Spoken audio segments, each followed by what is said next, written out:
তো গত 2 দিন থেকে একটা ভিডিও মানে প্রচুর পরিমাণে ভাইরাল হইতেছে, যে জায়গার মধ্যে দেখা যায় মানে একটা চেংড়ি হঠাৎ করে তার ক্লাস ফ্রেন্ডে দেখা পায়, মানে একটা চ্যাংড়া মানুষের দেখা পায়, যে চ্যাংড়াটা নাকি অগরে মানে বহুত সময় মানে পড়ার জন্য মানে বহুত কথা কইছিল যে তোমরা ভালো করে পড়ো, ভালো করে পড়লে হয়তো তোমরা ভালো মানুষ হওয়া পারবা বা বড় মানুষ হওয়া পারবা।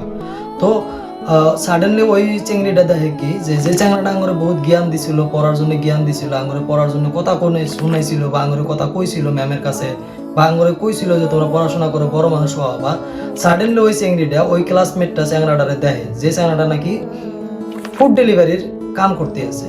তো আমার সবচেয়ে বড় কথা হইলো এটা না যে চ্যাংড়াটা হঠাৎ করে এত পড়াশোনা করার পরেও মানে ফুড ডেলিভারিতে কি জন্য কাম করতেছে।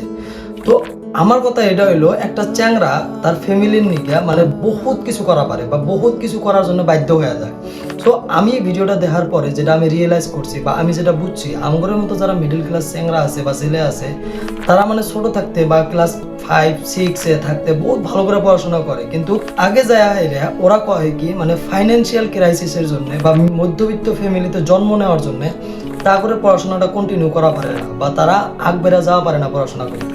তো মেবি এমন একটা সিচুয়েশন হয়েছে তার যে তার পড়ার অনেক ইচ্ছা ছিল, যে সময় ও পড়ছে ভালো স্টুডেন্টরা ছিল, তার সঙ্গী পঙ্গী যারা ছিল তা করে পড়ার জন্য ইনফ্লুয়েন্স করছে, তা করে পড়ার কথা কইছে যে ভাই তোমরা ভালো করে পড়ো, বোন তোমরা ভালো করে পড়ো। কিন্তু এখন একটা টাইম এসে যে নির্দিষ্ট টাইমে যায় হেরে ওর পড়ার চাইতে ওর ফ্যামিলির ধ্যান রাখাটা ও সবচাইতে বড় বা এমন একটা দায়িত্ব ঘাড়ে আইছে যে দায়িত্বটা পালন করতে ওর মানে যেটা পড়াশোনার যেটা ছিল, পড়াশোনার প্রতি আগ্রহ একাগ্রতা ছিল, ওই বস্তুটাও হারিয়ে ফেলাইছে। বা ওর ফাইন্যান্সিয়াল ক্রাইসিসের জন্য বা ওর পরিয়াল বর্গরে অল্প সাপোর্ট করার জন্য আমাদের মতো হাজারো পোলাপান আছে বা হাজারো ছেলে পেলে আছে যারা জাস্ট বিকজ অফ ফ্যামিলির জন্য সবকিছু ছেড়ে দেয়।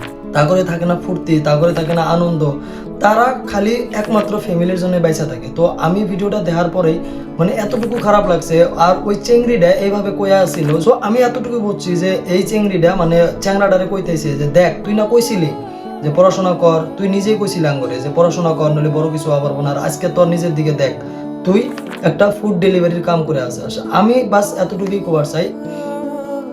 ভিডিওটা দেওয়ার পরে আমার এতটুকু খারাপ লাগছে যে আমরা চ্যাংড়া মানুষ, আমরা বহুত কিছু অনিচ্ছাকৃত ভাবে হইলেও করা লাগে, আঙ্গুরে মনে নাই শান্তি, মনে নাই সুখ, বা আঙ্গুরের নিকে কেউ চিন্তাই করে না, আমরা সবের জন্য চিন্তা করি। আমরা যারা ছেলে পেলে আছি বা চ্যাংড়া আছি না, আমরা কোনো সময় নিজের জন্য বাঁচি না, আমরা বাঁচি ভাইয়ের জন্য, আমরা বাঁচি মায়ের জন্য, আমরা বাঁচি বাপের জন্য, আমরা বাঁচি পরিয়ালের জন্য।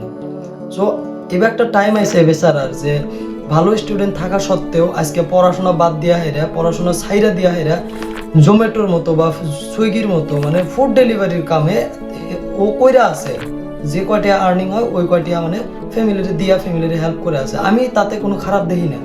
সো ভিডিওটা দেখে আপনাদের কেমন লাগলো এই মতামতটা দিবেন, বা চেংড়িটা যে ওরা ছোট দেখাইলো এটা নিয়ে আপনারা কি মতামত করেন অবশ্যই কমেন্ট সেকশনে জানাবেন। ভিডিওটা ভালো লাগলে লাইক কমেন্ট শেয়ার করে দিবেন আর পেজটাকে অল্প ফলো করে দিবেন। Thank you.